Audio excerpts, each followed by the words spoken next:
Hello everyone, this is Orhan Erdem, Associate Professor of Finance at Rockford University. Welcome to my podcast, Financially Yours, where I will share my perspectives on everyday economic and financial issues. In this episode, I will talk about Bitcoin and cryptocurrencies. Let me tell you a story before I start. Peter Thiel was born in 1967 in Frankfurt, Germany. Let me spell his name for you. Thiel. He came to the US when he was 10 and studied philosophy at Stanford University. Peter had strong thoughts about political affairs when he was at Stanford, even leading him to co-founding a newspaper there. He defined himself as a libertarian. Peter had always been a very controversial character. He once wrote he, quote, no longer believes that the freedom and democracy are compatible, unquote. Max Levchin, on the other side, was born in 1975 in Ukraine. Let me spell his name for you. Levchin. He and his family moved to the United States when he was 16. Max graduated from University of Illinois Urbana-Champaign with a computer science degree and moved to Palo Alto to find a decent job. In Palo Alto, he spent his time at Stanford University campus visiting different classrooms at different times, mainly because it was cool, literally. He didn't have air conditioning at home.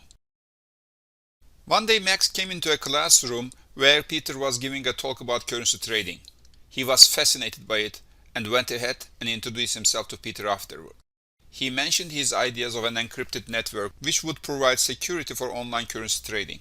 They continued to talk in the coming days, and in time, Max improved his initial idea and came up with a proposal for a safe online money transfer service which uses cryptography. Peter loved the idea.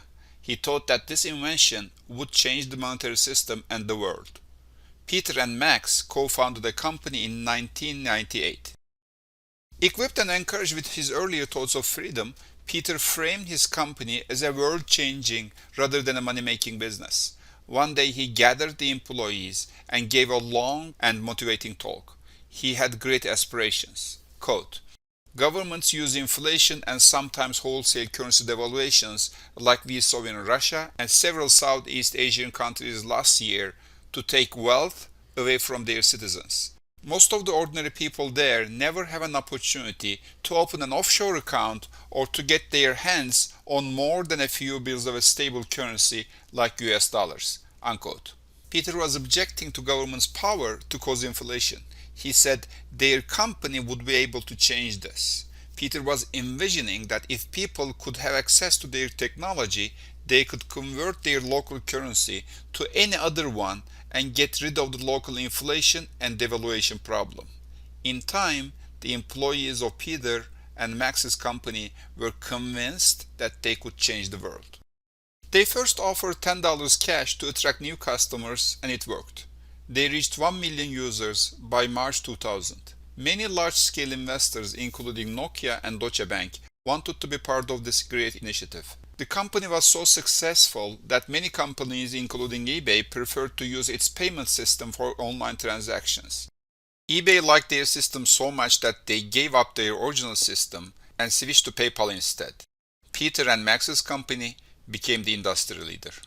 However, they needed more money to reach their ambitious dreams. Peter and Max decided to offer the company to the public. At this time, they had to face countless roadblocks and lawsuits. First the media, then competitors, and at last the federal government. Many states, including California and Idaho, questioned the status of the company, whether it was a bank or not. In Louisiana, the company was ruled operating an unlicensed bank and asked to cease its operations. New York Attorney General Elliot Spitzer subpoenaed the company and requested information from the company about gambling transactions made through their system. The company went public on February 15, 2002. Mostly due to unbearable costs of the lawsuits and partly because of the hostility of the market competitors, the founders couldn't resist the temptation of the acquisition offer, and it was bought by eBay the following October for $1.5 billion. After the acquisition, Peter and Max left the company. That company was PayPal. Today, as the end of February 2023, it has almost 30,000 employees and 435 million active consumer and merchant accounts. It is functioning in more than 200 markets with approximately $85 billion market value and $1.4 trillion payment volume. PayPal was one of a kind. Its founders had great aspirations to give more freedom to people within their monetary choices. Most of the masterminds of the company left, founding their own startups.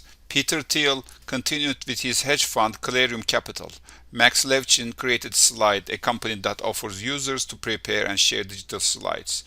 Reed and Keith founded LinkedIn and became the CEO and vice president of the company. Elon Musk became the CEO of SpaceX, a firm manufacturing space rockets and providing space transportation services, and purchased Twitter, a social media company. Chad Hurley and Steve Chen started the online video sharing platform YouTube. Jeremy Stoppelman and Russell Simmons created Yelp, which provides reviews about businesses. Thus, Peter and Max's team has dissolved and their ambitious dreams have evaporated, never to be seen for 2 decades. 20 years later, the same dream that drove PayPal to the throne of payment systems was improved and adopted by somebody else to rattle the world. However, this person or persons must have taken their lessons. They remained anonymous, most probably to dodge the roadblocks and lawsuits.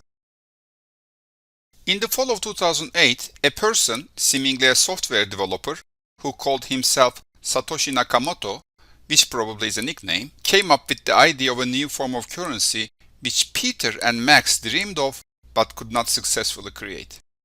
This currency, which is now famously known as Bitcoin, entered into circulation the next year. Bitcoin is just a coded digital currency which is secured by cryptography. All Bitcoin transactions are recorded by the computers of Bitcoin users on a ledger database called the blockchain via a mechanism called proof of work. There is no central authority like a bank or MasterCard or Federal Reserve which controls or monitors the system. Therefore, the transactions are verified by the consensus of the computers in the system. This consensus is called proof of work. Blockchain records transactions, but the names of the people are neither asked nor recorded on this ledger. Everybody is anonymous. Bitcoin is not issued by a government. Rather, it has been created by individuals or firms using a network of computers. Anybody with enough computer power can create it. This process is called mining. And since Bitcoin is not issued by any central authority, it's not Federal Reserve's or any other institution's liability. Almost 14 years after its release, Bitcoin is now widely adopted. Many companies, among which are Microsoft, some branches of Burger King, Kentucky Fried Chicken, and at some point Tesla, have accepted Bitcoin as a payment. Its value, which started from a couple of cents, reached out to $70,000 at some point. As of now, it is $24,000. Before answering a couple of questions about Bitcoin, let me mention something which is more crucial than its functioning. Why did Nakamoto create Bitcoin? What was his point? Did the financial system need a new financial instrument? The answers to these questions lie in the following explanation, which belongs to Satoshi Nakamoto. Quote, "The root problem with conventional currency is all the trust that's required to make it work. The central bank must be trusted not to debase the currency, but the history of fiat currencies is full of breaches of that trust." Unquote. What did he mean by this? Starting in 2007, the world experienced one of the greatest economic and financial crises of history. The global real GDP shrank by 6.25% in the fourth quarter of 2008. Unemployment soared almost everywhere after the crisis. In the US, it increased from 4.7% in October 2007 to 10% in 2 years. In Spain, it reached to 26% in 5 years. In Greece, it skyrocketed to 27% in 5 years. Today, neither Greece nor Spain has reached their pre-crisis levels of unemployment. Due to the economic slump in 2007 and 8 financial crisis, Federal Reserve started quantitative easing, effectively printing money. The Federal Reserve expanded its assets in its balance sheet from $900 billion in May 2008 to $2.2 trillion in November 2008. The European Central Bank followed the same path, injecting trillions of euros into the market. The global cost of this process was estimated at $5 trillion by the end of 2009, most of which is injected into the financial institutions and the banking system. People who observed all of these financial rescue efforts felt that the governments were helping the rich but not the poor. According to a Gallup survey, the percentage of Americans who expressed a great deal or a fair amount of trust and confidence in the federal government in Washington when it comes to handling domestic problems fell from 53% in 2006 to 46% in 2010. Almost 7% of decrease in just 4 years. As of 2023, Americans now has a more serious problem: inflation. The January 2023 inflation, which is 6.4%, is the highest rate since 1990. Thus, the level of trust and confidence in the federal government, which was 46% in 2010, fell to 40% in 2022. Every single policy of the government, no matter how rightfully they are conducted, added gas to the fire of fading trust toward the government. Even though they had different goals, mass social movements like the Tea Party of 2009 and Occupy Wall Street of 2011 were all protesting the US government's financial policies. The disappointment of the public opened the way to a search for a more trustful system, and the invention of Bitcoin broadened people's horizons. Bitcoin was created to gain this trust, claiming to be closed to government interventions. That was the whole purpose of Nakamoto. Inspired by Bitcoin, several software developers created different cryptocurrencies. The website CoinMarketCap reports that there are more than 22,000 cryptocurrencies in circulation with a total market capitalization of $1.1 trillion as of February 2023, and this number is even bigger than the total number of global fiat currencies in circulation. The common point of all cryptocurrencies is their decentralized property, their being rebellious to the ongoing centralized monetary and data authorities. Now, it sounds like an oxymoron, but even governments are working on creating their own cryptocurrencies, which are called central bank digital currencies, CBDC. Bitcoin was launched in 2009, just after the global financial crisis. However, this was no coincidence. The first common and publicly recognized digital money was introduced when people lost their confidence in the monetary system. Now let's answer a couple of questions about Bitcoin. First question: is Bitcoin a currency or an asset? Well, maybe a combination of both. It can be accepted as a currency because many institutions, but not all, are accepting it as a payment. However, there are two main issues related to its being currency. First, a currency's value should be stable to be a reliable store of value. The price of Bitcoin is not very stable. Over the last few years, its value changed dramatically, rising in value 1,300% in 2017, but decreasing 73% in 2018 and decreasing another 64% in 2022. Second, the transactions are still slow. On average, a Bitcoin transaction is confirmed within an hour, but it might take up to a couple of hours too. It's an asset like gold and silver because many people buy and sell it to make some money. Second question. Some people claim that the value of Bitcoin is zero. It doesn't have an intrinsic value. Is that true? It's true that Bitcoin is not backed by a government like the US dollar is. Similarly, it's not physical as gold. It cannot be used as jewelry or anything else. It's just a virtual currency. However, it created a brilliant decentralized system secured by cryptography, which by itself is a value. It can be bought, sold, or transferred everywhere with an internet connection. It has many superior properties over normal fiat currencies. Once it is issued, it cannot be ceased to exist. it cannot be destroyed, and counterfeiting is very, very difficult because of the cryptography. Its technology is considered one of the most foolproof technologies. Because of all of these, I do not think that it's valueless. Its system is a state of the art. Third question, what is its real value? Nobody knows the answer to this question. Its value is determined in the market based on supply, demand, and partially hype. Thus, as long as people think that it's useful and valuable, it will continue to have value. However, it is also possible that people might switch from Bitcoin to some other digital currency for some reason. In that case, its value might drop to zero.